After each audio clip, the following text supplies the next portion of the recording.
Danas se želim osvrnuti na jednu rečenicu koju sam u svojem radu puno puta čula, rečenu onako usputno, a zapravo mislim da je jako znakovita. I ta rečenica je, znaš, ja sam ti malo control freak.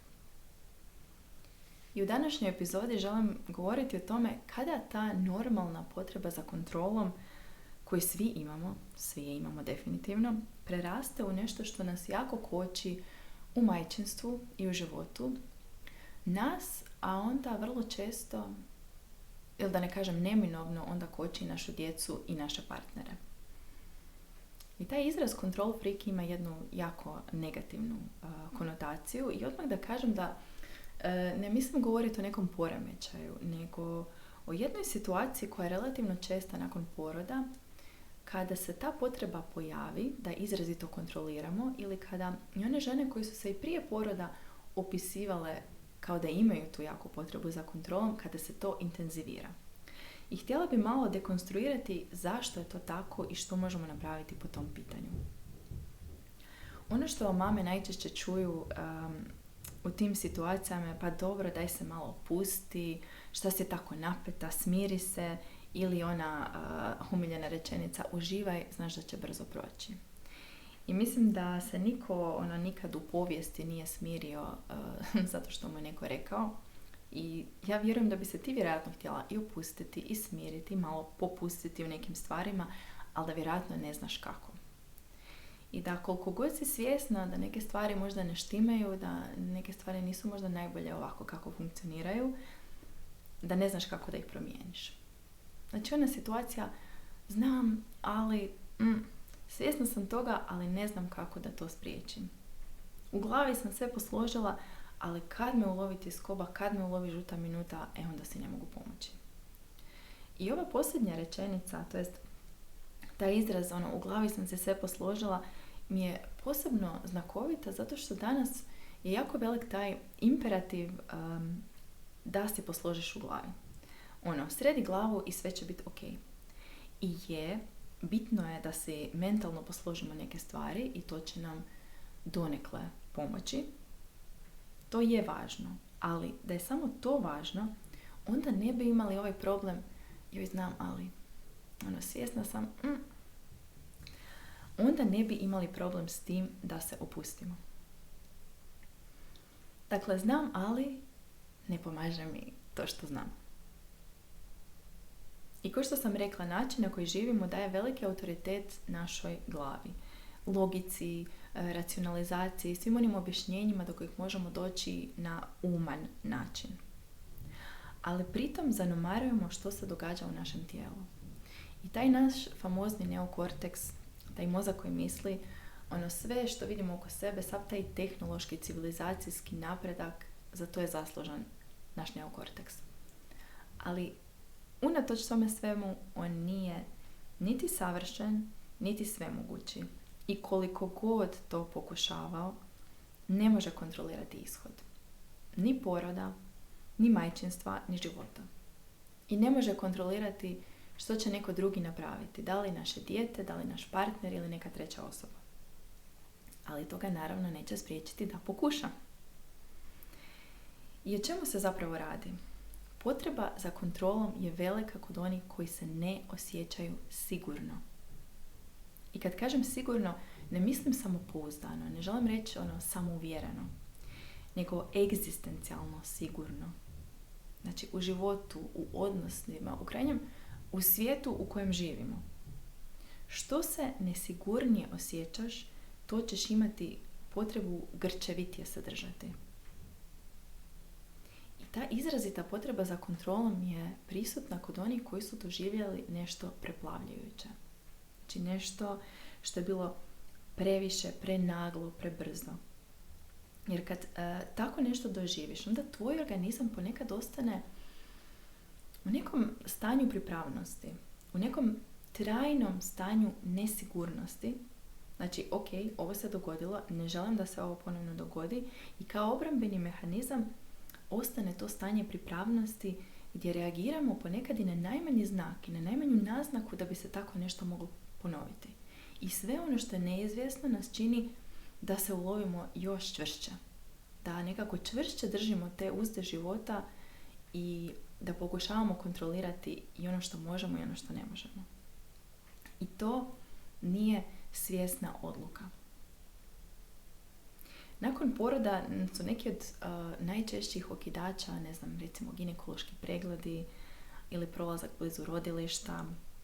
Pa ponekad su to i usputni razgovori, ne znam, obljetnice mogu biti dječji rođendani. Naravno, sljedeća trudnoća je jedan veliki okidač kad se ponovno javlja ta nesigurnost i neizvjesnost i kad imamo veliku potrebu iskontrolirati to što se događa. I rekla sam, znači to su neki česti okidači nakon preplavljujućeg poroda, koji su očiti.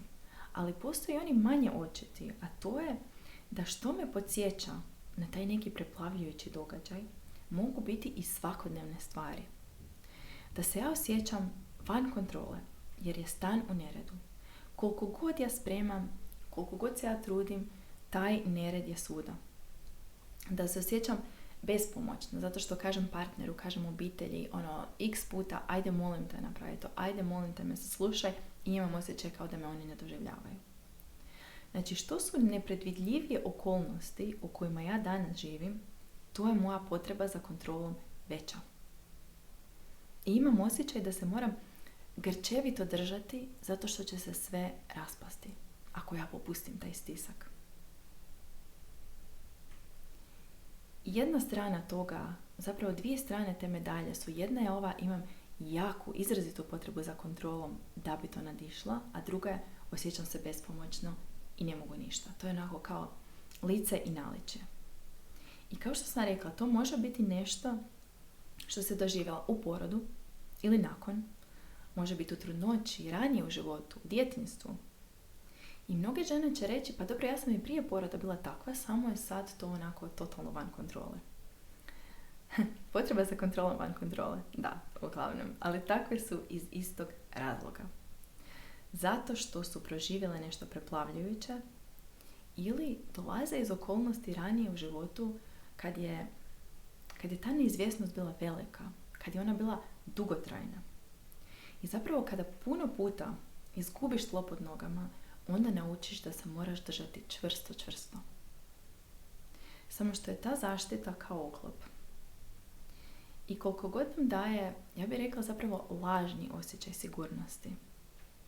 Ona nam daje neku, onako malo nas uljuljka, kao ok, dobro, evo ovo je predvidljivo, na ovo mogu računati. Isto toliko nas putava. Taj neki oklop rigidnosti i čvrste predodređenosti, ovakve stvari moraju biti, jer inače se ja ne osjećam dobro. Imam jedan na izgled banalan primjer iz svoje prošlosti, a sjetila sam ga se nedavno jer sam naišla bilježnicu u kojoj sam pisala podoje nakon prvog poroda. I dakle, ljudi moji, ja sam u danima, ja mislim tjednima prije, nakon poroda, pisala u toliko i toliko sati lijeva strana toliko minuta, u toliko i toliko sati desna strana toliko minuta. Znači sve živo sam pisala. I moja potreba za kontrolom nakon prvog poroda je bila ogromna.